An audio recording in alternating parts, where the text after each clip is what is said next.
नमस्कार दोस्तों, मैं राजकुमार मौर्य प्रखर इंडिया यूट्यूब मंच पे आपका स्वागत है। इस वीडियो में बात करेंगे भारतीय जनता पार्टी के ऐसे नेता जिनके टिकट काटे जाने तय माने जा रहे हैं। इस वीडियो में बात करेंगे समाजवादी पार्टी की पहली लिस्ट आ चुकी है। इस वीडियो में बात करेंगे बहुजन समाज पार्टी की पहली लिस्ट कब आएगी और किनका किनका नाम होगा। पूरी वीडियो को देखिए। चैनल पर पहली बार आए हैं तो चैनल को जरूर सब्सक्राइब करिए। सबसे पहले हम बात करेंगे समाजवादी पार्टी ने अपने 16 लोकसभा उम्मीदवारों के नाम का ऐलान कर दिया है। ऐसा नाम निकल के आया है जो चौंकाने वाला बिल्कुल भी नहीं है, जिनके नाम की चर्चा पहले भी होती आ रही है और जो भी उम्मीदवार मैदान में हैं वास्तव में काफी मजबूत पकड़ रखते हैं। उनके बारे में धरातल पर मैंने पता किया, जातीय समीकरण, राजनीतिक समीकरण को जब हमने टटोला, पता किया, रिसर्च किया तो हमको पता लगा वास्तव में समाजवादी पार्टी ने इस बार आर पार के मूड में लड़ाई लड़ने का ऐलान कर दिया है। चुनावी हार होगी, जीत होगी, तो इसके बारे में कुछ नहीं कहा जा सकता। पहले उन प्रत्याशियों पर नजर डाल लेते। आपके सामने लिस्ट मैंने ओपन कर दिया है। इसमें आप सबसे पहला नाम, चौंकाने वाला नाम जो है, संभल से श्री शफीकुर रहमान वर्क का नाम आया, जिनकी उम्र 94 साल में है। इनको बताया गया विपक्षी पार्टियों के द्वारा, कुछ लोगों के द्वारा उल्टा सीधा भी बोला गया सोशल मीडिया पर कि ऐसे लोग को टिकट दे दिया गया संभल से, उम्र 94 साल, कल कब मर जाए, कब टपक जाए, कोई भरोसा नहीं। बहुत सारे लोग सोशल मीडिया पे कह रहे हैं, मैं नहीं कह रहा हूं किसी को व्यक्तिगत, हमारी ओर से कोई भी कमेंट नहीं है, लेकिन शफीकुर रहमान के बारे में जब मैंने पता किया तो बहुत ही मजे हुए नेता है।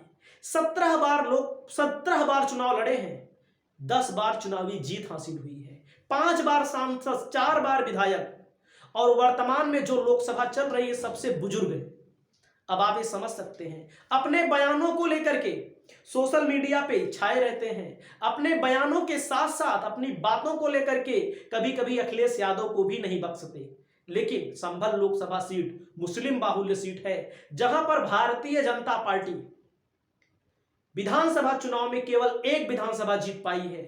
अमूमन एक लोकसभा में 5 विधानसभा होती है, 4 विधानसभा पर भारतीय जनता पार्टी को बुरी हार हुई है। तो आप ये समझ सकते हैं कि कितनी बड़ी हैसियत रखते हैं संभल लोकसभा सीट पर। और संभल लोकसभा सीट पर पहली बार सांसद नहीं बने हैं, 4 बार, 5 बार सांसद बने हैं अलग अलग जगहों से। बहुजन समाज पार्टी में भी रहे हैं, कांग्रेस में भी रहे हैं, सपा बसपा में आते जाते रहते हैं, वो बात अलग है, लेकिन वर्तमान में बहुत अच्छी पकड़ रखते हैं। 1,70,000 वोटों से ज्यादा वोटों से हराया था भारतीय जनता पार्टी के कैंडिडेट सत्यपाल सिंह को। अब आप अनुमान लगा सकते हैं 50% से ज्यादा इस सीट पर मुस्लिम की आबादी है। लेकिन अपनी नजर बहुजन समाज पार्टी के कैंडिडेट पर भी रहेगी। बहुजन समाज पार्टी किसे टिकट देगी, याद रखिएगा। उसके बाद फिरोजाबाद से अक्षय यादव चुनाव लड़ रहे हैं। फिरोजाबाद से जो अक्षय यादव चुनाव लड़ रहे हैं 2014 में जीते थे, राम गोपाल यादव के बेटे हैं। 2019 में हार गए थे क्योंकि शिवपाल यादव ने बगावत कर दी थी। तो इस बार इनकी भी स्थिति मजबूत बताई जा रही है, लेकिन विधानसभा का जब रिजल्ट देखा जाएगा तो इनकी स्थिति कमजोर ही दिख रही है। डिंपल यादव के सामने कोई साक्य चुनाव लड़ेगा भारतीय जनता पार्टी की ओर से, लेकिन मजबूत कैंडिडेट भारतीय जनता पार्टी उतारेगी। डिंपल यादव चुनाव जीतने की स्थिति में है। देवेश साक्य एटा से लड़ रहे हैं, बदायूं से धर्मेंद्र यादव, खीरी से उत्कर्ष वर्मा, धौरारा से आनंद भदौरिया, अनु टंडन उन्नाव से, अनु टंडन अंबानी परिवार से आती, थोड़ा बहुत इनका लगाव है, थोड़ी नजदीकी है कहा जाता है। लखनऊ से रविदास मेहरोत्रा का नाम का ऐलान, विधायक है वर्तमान में। फर्रुखाबाद से डॉक्टर नवल किशोर शाक्य, वहीं पर अगर अकबरपुर से राजा रामपाल, बांदा से शिवशंकर सिंह पटेल, बांदा में वर्मा बहुत हैं, फैजाबाद से अवधेश प्रसाद, जिनके सामने बहुजन समाज पार्टी का कोई मुस्लिम कैंडिडेट भी आने वाला है, जिसकी सुबुगाहट हो चुकी है। और मैं यहां पर आपको बता दूं, अब मैं भारतीय जनता पार्टी की बात करूंगा। ध्यान दीजिएगा, बीजेपी की बात करूंगा। बीजेपी में ऐसे कुछ नेता, एक तरफ जहां लोगों को टिकट मिला है, वहीं पर हम बीजेपी की बात करेंगे। बीजेपी में माननीय प्रधानमंत्री नरेंद्र मोदी जी, जिसको चाहेंगे वो टिकट चुनाव लड़ेगा, जिसको चाहेंगे नहीं चाहेंगे वो नहीं लड़ेगा। बीजेपी एक बहुत बड़ी पार्टी है। बीजेपी में रिसर्च चलता है, मंथन चलता है, संसदीय कमेटी है, जहां पर यह तय किया जाता है कौन जीतने योग्य है।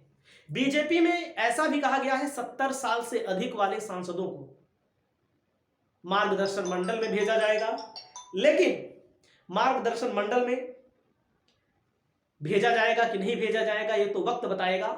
लेकिन कुछ ऐसे नाम है बीजेपी की तरफ से जिनके टिकट कटने तय माने जा रहे हैं, लेकिन मेरा यह मानना है कि टिकट नहीं कटेगा। ध्यान दीजिएगा, क्यों नहीं कटेगा? क्योंकि ऐसी मजबूरी है। 272 सीटें लोकसभा में जीतने के लिए चाहिए। दावा भले बीजेपी कर रही हो 400 सीट, भैया 400 सीट जीतेगी नहीं, मेरा पूर्वानुमान पहले ही है। 400 सीटें, यूपी में 80 दावा की जाती है, 80 भी नहीं जीतेंगे यूपी में।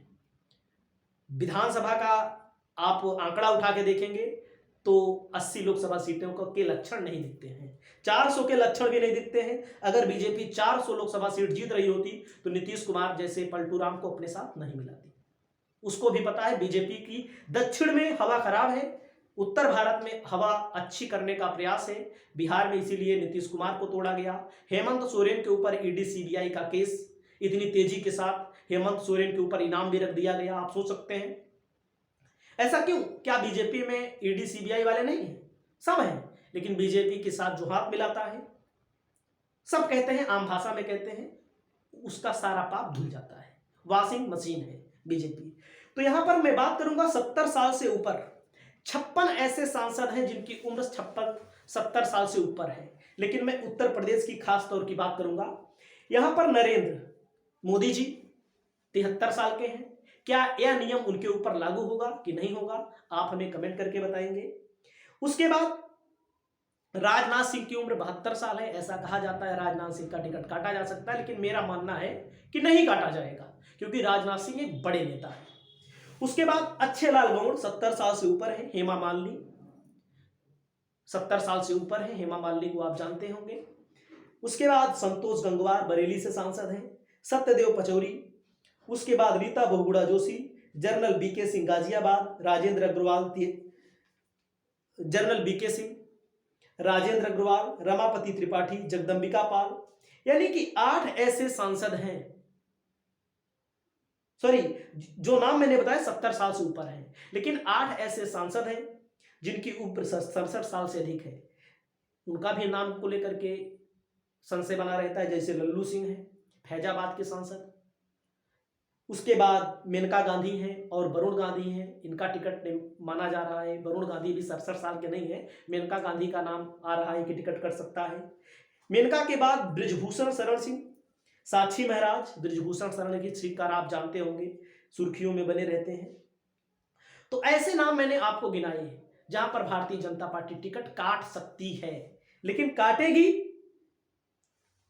हमें नहीं लगता, क्योंकि इसमें से ऐसे कई नेता हैं जो अपने क्षेत्र में काफी अनुभव रखते हैं, काफी लोकप्रिय हैं। 70 साल वाले के नियम के हिसाब से मैंने उत्तर प्रदेश की बात की। बहुत सारी बातें होती रहेंगी। इस वीडियो में इतना ही। नमस्कार।